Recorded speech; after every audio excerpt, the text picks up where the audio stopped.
What's up, guys? Brought you out to one of my secret spots today, off of one of the canyons that I live nearby. But check out this view. This is crazy.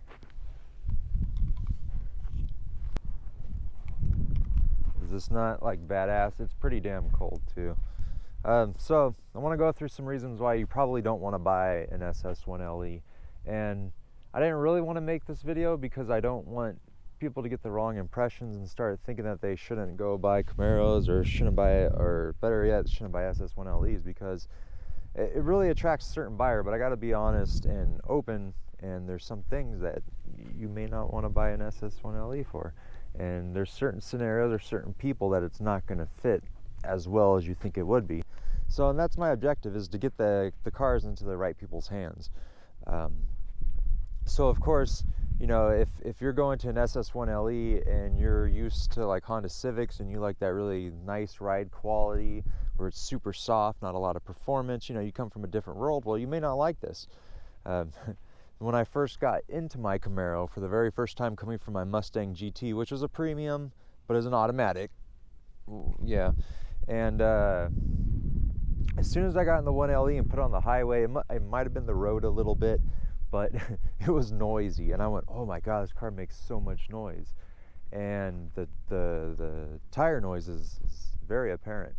And I said, okay, just keep driving. And I noticed it was pretty rough on the road, and so, you know, the car had to break in a little bit too. It was a brand new car at the time, so the suspension was still a little stiff, and it needed time to break in and wear in, and it does get better. This car, after like 10,000 miles, it's great. There is a scenario where I wouldn't suggest 1LEs to somebody, and I would suggest you get a 2SS. Now you can say you can get a 2SS 1LE, and I realize that, but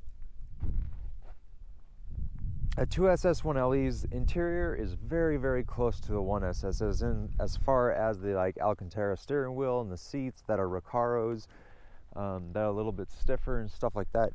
It's still pretty much the same inside. Now, why would I suggest a 2SS over a 1SS 1LE or a 2SS 1LE is comfort. And that's where you kind of go, you lose a little bit of comfort on this car for more performance. Now, not much. It has the magnetic suspension, and when you put it in tour, it's really, really good. Its ride quality is so soft, but it's not as soft as it could be for a Camaro, and that just depends on what exactly you're trying to get out of the car. So if you want comfort, I would suggest more 2SS. If you're hitting the steering wheel going, why is this Alcantara cheap? And that's, you don't get it yet, or maybe you don't want to get it, then get the 2SS steering wheel. It has leather, so does the shifter. So where ours has the Alcantara, people kind of think that's going a little bit cheap, but it's not. It's a race car. That's just what it is. It's a track-focused car. I've heard people complain about the interiors and say they're cheap. The 2SS interior has a little bit added leather points here and there. Most of the stuff you can do yourself, but of course, when you buy a brand new, you know, almost $50,000 car, you don't really want to go do that stuff yourself. You just want it done. And I am on the Eagle F1 Supercar 3s again. I just got another set. They cost me about $1,100 installed from America's Tire, and they did a good job actually on my car, and I was pretty stoked. And I tipped the guy $20 because, You gotta tip your tire guys. But the tires are gonna wear down a little bit quicker, and just be ready for that. Just be ready for that aspect. I got 7,000 miles. People that get 10,000 miles out of them are happy with that. That's actually more impressive. But aside from that, if you want a little bit more comfort, the 2SS might fit you a little bit of the 1LE. Don't buy the 1LE just because it looks badass.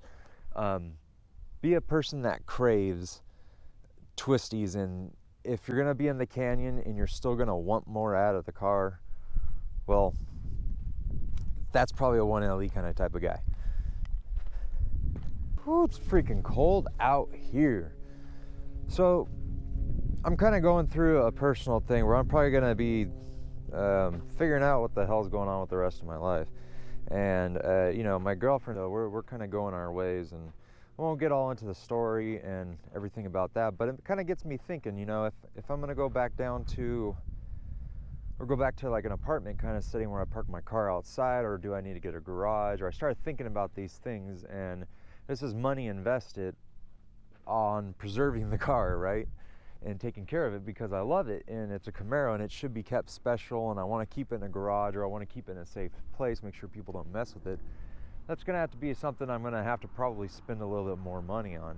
And I might drive a little bit further to work now after COVID. I don't really know.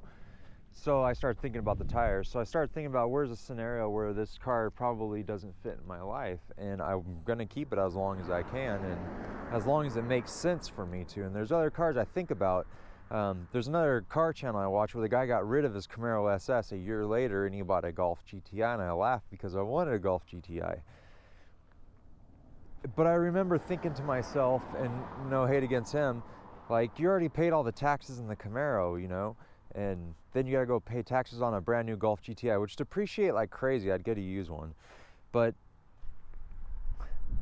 I don't know, maybe there's a scenario that opens up to where I wouldn't have the 1LE, and maybe I got to make sure that other people are aware of that, or aware that it doesn't fit in every scenario. If you drive a hell of a lot, if you drive like 20-30,000 miles a year or something like that, I would not suggest getting one of these cars. I've driven like that before. You should probably get a car that's a little bit more economy focused with sportiness involved, like Focus ST or something, you know. Even a Mustang GT, just with the cheaper tires, is cheaper to run.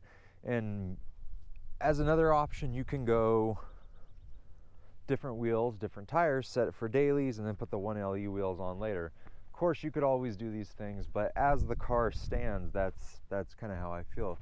If you're driving a hell of a lot, this car probably won't make sense for you. If you need to carry a lot of stuff around, if you need room, if you're working out of your car, it's not so great. I carry network equipment in here, and even that could get a little weird because you don't want to scratch your car pulling this stuff out. It's got sharp edges, right? You don't want to mess up things, or it's really easy to scratch the car. So it's not really a car you want to have to work out of if you had to.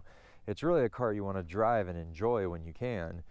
And you know, if that's in a daily basis, if you have to have an enjoyable drive on the way to and from home, find a car that matches the performance you're going to actually, you know, put up with, and that'll help offset where you are with your cost and happiness with it. So get a car that matches the performance that you're actually going to drive the car, and then base it upon that. Don't base it so much upon, you know, of course cost is always a factor, but if you got a range, stick with your range. If you know your high range, check everything below it, because you don't know where those bang for buck cars sit, and sometimes you can find them at good prices. C7 Vets right now are so expensive because everything's expensive, but it is what it is right now, and I'd love one of those cars, but it's not going to fit my life moving forward, at least at this point. The 1LE does. It's still a little bit cheaper, so that helps me in the monthly payments. And you know, for the most part, it's a doll. I love it. It does everything I need it to do. If I needed a truck one day, I might have to rethink life. But that's not the factor right now. And I doubt I'll ever be at that point, at least, because it's just not my thing. But for the most part, that's all you're going to dislike about the 1LE. Everything else is good. It rides good. It's got magnetic suspension. And when I say good, I mean great. I've had a lot of other cars that I've enjoyed, and I've enjoyed performance, but I've always wanted a little bit more. Now, I do suggest you cross shop when you're looking for a 1LE with a 2SS and a 1SS, because for some people, you know, that breaks it up. And LT1s are even cheaper if you really don't care about the interiors. Now for me, I can't do an LT1.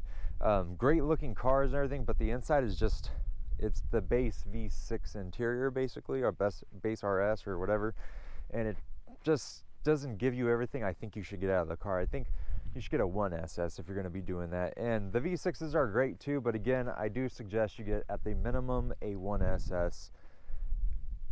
And the transmission we'll talk about later. But for the most part, guys, I love this car. It's doing great. It's fitting my life so far. Moving forward, I hope it continues to.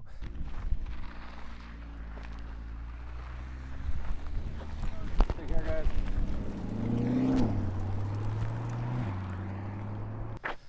It's always nice meeting cars I want to drive.